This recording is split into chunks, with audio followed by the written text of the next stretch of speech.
So I'm excited this week to be joined by a guy that has a lot of talent in the northwest of England. He's definitely been making some waves in the northwest and beyond. Michael Aldag, how are you doing? I'm very well, thank you. Thank you for those lovely words. How are you? I'm good. It's been a while since I've seen you. What have you been up to? You've been busy playing shows. Yes, I have. I've been doing some shows in September. I did my first headline shows, which were super cool. A couple in Liverpool and a couple in London as well. So they were really fun and like it kind of like showed me what I've been working towards over lockdown because like a lot of stuff happened in lockdown and then to actually see it materialize, which was really, really good and really like encouraging as well to keep going. So hopefully I can do some more shows very, very soon because I absolutely loved every second of them. And what was the live setup looking like now? Okay, so the live, I'm very, very lucky to be working with some very talented musicians. So Ellie East plays drums and she is fantastic. And I have on bass Symbiat Ali Ebba. Might have slaughtered her second name, but she'll correct me. But she's fantastic. Me and Symbiat met back in 2019 when we did a gig for Leave on the Levi's music project together, and we've got to kind of reconvene to play some more shows. So it's been great to spend time with them. I think we all get on. You'll have to ask them what they think, but I think we all get on. So it's been really fun. I always love that your biog on Spotify says if you like ginger boys whining over some synths, then you're gonna love me. Thank you. Thank you. I put a lot of like thought into that bio. So for you to give it like that attention, that means a lot to me actually. Simple but effective, you're Yeah. just summing yourself up with heart and personality. Yeah. I did my best, but I think that's kind of what my music is, just me crying over a load of synths. So, I mean, I feel like in the Merseyside scene, there is almost so many creative projects happening. Like you said, you met someone working on a Levi's project. Mhm. There's so many different programs going on, the different music institutions there, and just Mhm. different, like, kind of creative programs supporting artists. Do you feel like that kind of works through and means that the artists really help support each other as well? I think so. Yeah, I think there's a lot of people. Like there's a tight community. I think, and I think like I know that I've benefited hugely from like you said the kind of talent development side of the city. Like that is, you cannot complain about the kind of array of people in the city who if you are like a young creative they will come and help you grow. And I think I'm super lucky to have benefited from a lot of that, like Lymph and Merseyrail Sound Station and stuff like that. There's like loads of really good opportunities, and I think yeah, it does run through to the people in the city because I know some of my best friends now. We met on those projects and have been able to work together past that, which I think is really important. And yeah, I think I've got a lot to kind of thank the city for in that regard. I mean, it's been super hard for a lot of artists through the lockdown situation to try and kind of spread the word of their music or make music, but you've been making real strides at getting like your name out there. What have you found to be really kind of useful and help, like what has helped you spread the word and kind of get your message out there? Oh, thank you. I'd say mainly TikTok. TikTok was a really big kind of catalyst for me during the lockdown, which was strange because I kind of a flashback of one of like my first TikToks that I ever made came up the other day, and it was like awful, and I was like, what the hell? How have I kind of gone from there to here? But it was yeah, it basically happened by accident. But I just started making TikToks, and kind of people started to watch them and that's kind of spread across to my music and I've been lucky enough to kind of get some people listening, but that was kind of how it worked. So I just put a lot of time in the lockdown into writing, and also when TikTok did kind of start to move a bit, a lot of it into that, and I think I have been lucky. I mean, the lockdown was horrible, and some like horrible things happened for everybody. But yeah, some good things happened as well, I guess. What's your best, like your top 3 tips for TikTok? Ooh, be yourself. Be yourself. I think like people can tell, people can sniff out like inauthenticity quite easily online. So I think be yourself, which is hard though, because I remember watching that video and thinking I didn't even know how to be myself. Do you know what I mean? Because when somebody puts a camera on you, you're well, my reaction was like to change. Do you know what I mean? Just like, or you get all like tense or whatever. So kind of just trial and error. So like be yourself and persist really is important, because it doesn't come straight away, but once it does, kind of nurture it, and and don't be afraid to kind of try. Don't be afraid to give everything a go. Do you know what I mean? Because like I would have never thought that like I would be like any good at TikTok. Before, like I remember like when I first got the app, I was like, this is so weird. What the hell? We'll just spend time on it and kind of get to know what you like, and then if you feel comfortable and that's what you want to do, put it out into the world and see what happens. What's your most popular TikTok?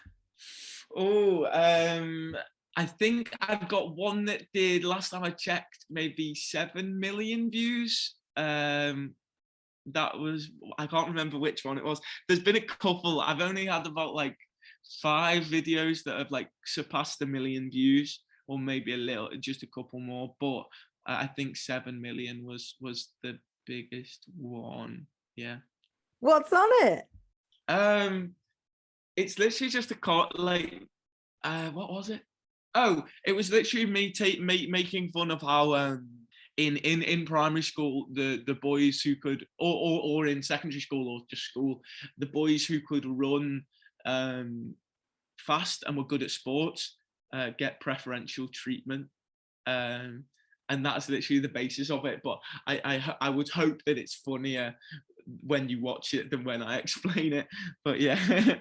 Amazing. And I absolutely know that you have new music in the pipeline, but also we need to talk about your latest single as well, which is all about kind of online life. So, going from talking about TikTok to talking about Ghosted.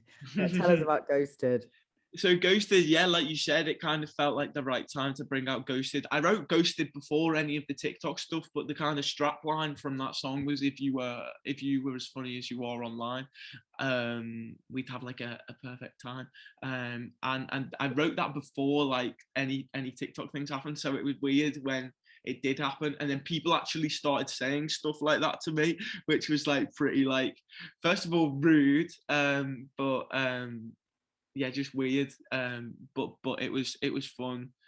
It was fun to shoot the video and everything, and to kind of execute the vision, because it's all about, on one hand, it's like it's about a relationship and how that gets affected by social media, or can get affected.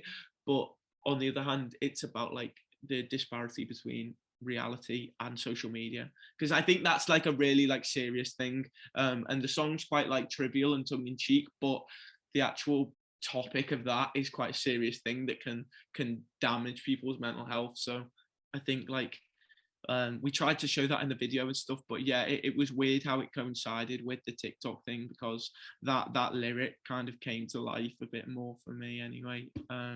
But yeah, it was really good to kind of execute it all, and I hope people enjoy listening to it. Tell us about the video then. I've not seen it. I need to go and watch it Okay. clearly. So the video basically like runs off what I just said, like the reality versus social media. So in the video, me and Sophia, who is pretending to be my girlfriend, we are like it involves us like hopping between phone screen and then into real life. And on the phone screen, we're having a ball, and we're all dressed nice. And then in real life, we're dressed in slacks and we're fairly miserable. but it was hard to shoot the miserable scenes actually because we just kept laughing. We actually got on really well, which was really fun. But yeah, it's a cool video, and Henry Oliver, the director who I worked with for it, was super talented and in kind of making it all come to life. So really relatable material though that you're putting out there, really relatable concepts So that, yeah, kind of like, especially in this last 2 years where, we've not really been able to see each other. So yeah, yeah, it's weird. is that important to you, making sure that people can understand and relate to what you're singing about? I hope, yeah, I think definitely you always want people to relate, but I think like even before that, if you are just honest, do you know what I mean? I think honest in relaying your experiences, oftentimes people will have had a similar experience, and that's where the relatability comes from. I think if you set out with the idea of being relatable, you you're kind of going for the wrong thing maybe. Do you get what I'm trying to say? Like if you want to yeah, I write my own like experience, and then oftentimes hopefully people enjoy listening to that. And you've got something new coming out before Christmas, right? I do indeed. I've got a song called Love of My Life, but the title is LOML, as in, is it an acronym? Is that what it's called? Um, yeah, so that comes out on December the 3rd, and that's kind of possibly less deep meaning than Ghosted or whatever. It's literally just about a kind of fling, I guess you'd call it, that I had last year. I wrote it, and yeah, it's kind of like sort of Christmas related because I wrote it around Christmas, but not hugely. But yeah, it's kind of just I think it sounds nice. It sounds good, hopefully. So yeah, that's what that one is. Excellent. And any more tour dates or anything lined up in the next few months? So I've got I don't have any tour dates as of yet, but hopefully will soon. I'm working on that. But my next show is for Eurosonic, which is in January 20, I think 19th of January we're doing that, which will be really fun. Exciting. How do you feel about that?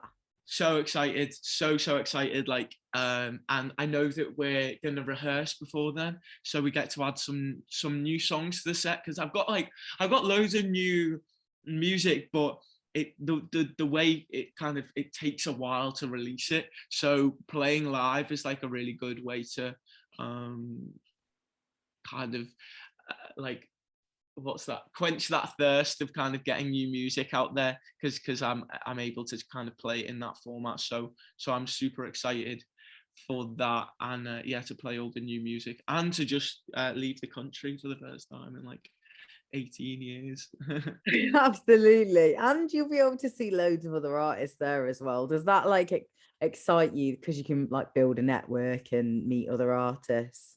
Yeah, for sure. I think, yeah, meeting other people, and it gives you like a kick up the backside as well, because if you go like, oh, they're really good, it's like I need to work harder. Do you know what I mean? But yeah, there's, I know that there's some really talented people going.